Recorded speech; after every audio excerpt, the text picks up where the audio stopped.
welcome guys. I hope you're having a beautifully phenomenal blessed day. Thank you for joining me for a moment with my grief series with yours truly.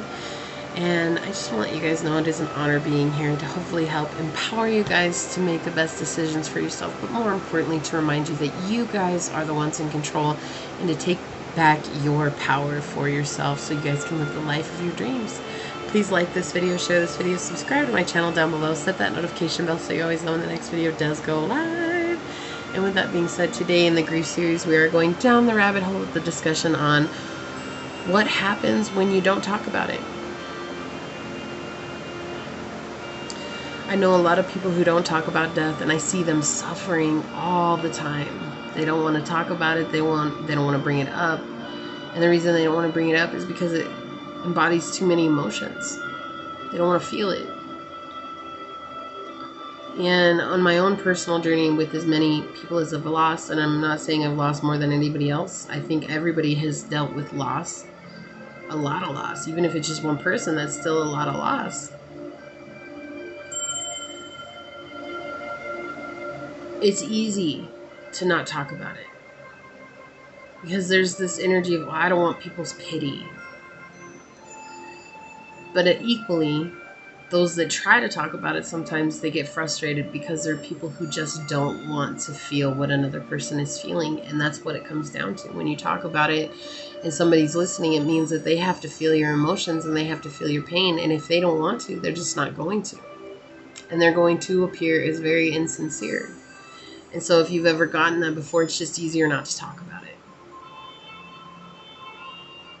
So how can you come into a space of learning how to be open about it? Maybe even going to counseling. You know, this is definitely something that helps a lot of people, is going to grief counseling. It's a very, very good thing to think about. And I will never, ever say, don't go to grief counseling. No, like I really encourage people to do that, because when you go to grief counseling, it means that you're talking with people who have experienced the same thing. And maybe not everybody has experienced death.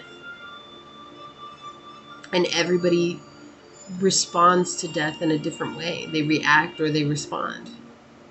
You know, I think that death needs to become something that is more celebrated than it is feared. But we live in a society right now where death is it's just so feared. It's just the topic that we don't talk about. It's not a topic that we learn about as children. It's not a topic that we learn about even as young adults. You know, it's like everybody puts it on the hush hush. When somebody passes away in the family, we go to the funeral and then nobody talks about it afterwards. So of course we fear it because we don't know anything about it. We don't know how to celebrate a person's life. We don't know how to live in the good memories. We rather almost spend our time living in the bad memories. And that's what makes us not want to talk about it, because it's like, man, all those bad memories that I experienced, why am I going to just talk about those? You have good memories too. It's just that the good memories feel so good. It makes you feel guilty for feeling something other than sadness when it comes to that person. And that's difficult. And then I think you feel even worse about it, because it's like, well, what do I do? Well, you have to find balance. It's okay to enjoy life. It's okay to still live life even if they've left. It's okay to be in a place of happiness. It's okay to be in a place of balance. You know, I think people struggle a lot. They struggle with the fact that, like, well, I should just be sad because they're not here. Do you really think that that person wants you to be sad? Regardless if you believe in the afterlife or not, it doesn't matter. Do you really think that that person wanted you to be miserable and suffering just because they're not here? And if they did, man, that should tell you a lot about the relationship that you maybe had with that person. So why talk about it? Because talking about it is what heals people. You know, when my brother passed away, I was the only one that used to talk about him. And I used to get this weird feeling as soon as I started talking about it, because people would get uncomfortable. Well, why are you talking about your brother? Why are you bringing up your brother? Why are you bringing up these memories? And I was like, because I want to remember him. I want to feel those memories. I want to enjoy those memories. And I remember how everybody was just so blocked towards it. And then when my mother passed away, the same thing. It was just a very huge blockage for a lot of people in my family. They didn't want to talk about it. It was like, you know, I've dealt with both sides, sudden death and death over time. And the reason why we talk about it is because it helps you to understand and to deal with the fact they're gone.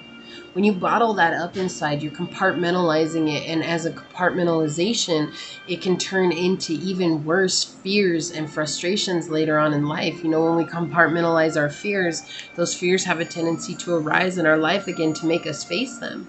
And I'm not saying that the people who might pass, maybe you've dealt with a lot of death and you've never talked about it and you've just been compartmentalizing it, and it's like you're probably aware, Becky, you don't understand how many people have passed away in my life.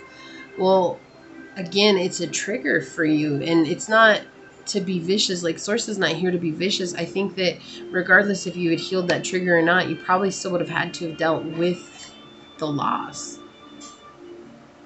What it is it's how you choose to come towards it. How do you choose to come towards the situation? How do you choose to overcome the situation? You have a choice. We all do. Right? And I've seen people who've closed off and they've just lost every part of themselves. You see people who go down into the darkness, right? They become addicted to things. They become, self-mutilizing. Like they mutilize? Is that right? They hurt themselves. I don't know why I can't think of the word right now. It's just not coming out. Anyways, they hurt themselves, and they go down these situations where they just become depressed, right? Grief holds depression. Grief holds anger. Grief holds fear. Grief holds uncertainty, because you don't know what's next. And I don't know what's next. I have faith in what's next, but I don't know. And that was a really hard thing for me to grasp onto. I really struggled with death for a long time. I really struggled. It was a painful thing. It was something I didn't want to share with anybody because I felt like nobody understood what it was that I was going through. And I think that's what a lot of people go through. Oh, well, you don't understand. Well, the more we say a person doesn't understand, the more we will bring people into our lives who don't understand.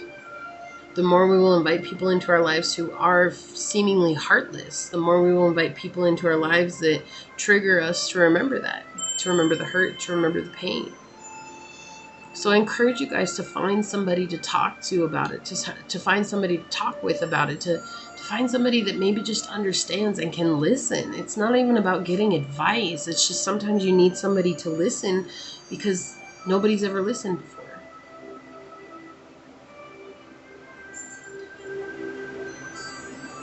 It's not easy.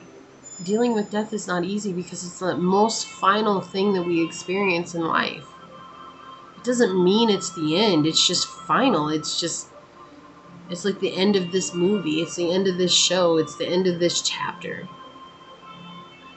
It doesn't mean that there's not another book being written, another story being drawn up, another movie that's being drafted. It doesn't mean that. It's final. It's over with. It's like saying goodbye and not knowing if you can be okay with that.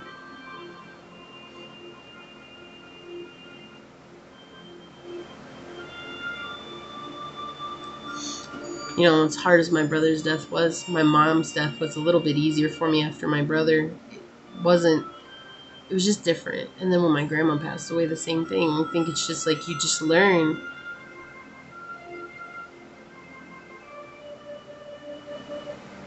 You learn that it's a part of life. Even though we all know that, I still feel like we all have to learn that lesson. It's a part of life. Some of us lose people who are really, really young. My cousin, one of my favorite cousins, passed away when I was really young.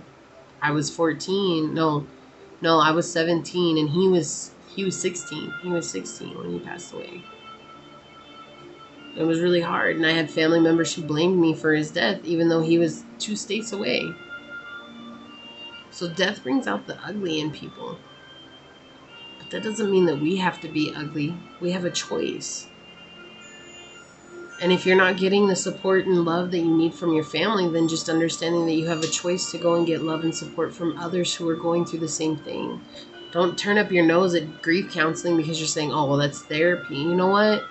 A lot of people, they actually get a lot of success out of therapy. And if I'm going to be honest, I went to therapy for many years to recover from a crazy bipolar ex, right? Not even a narcissistic ex. I was with somebody who was bipolar. So I get it. Like I felt ridiculous when it was even offered to me. I was like, that's stupid. Why am I going to go and talk to somebody about this? But I'm actually really glad that I faced that fear and I went and I talked to somebody about it, because it helped me see things from a different place. And I think that it also re-sparked my interest in a lot of psychological things.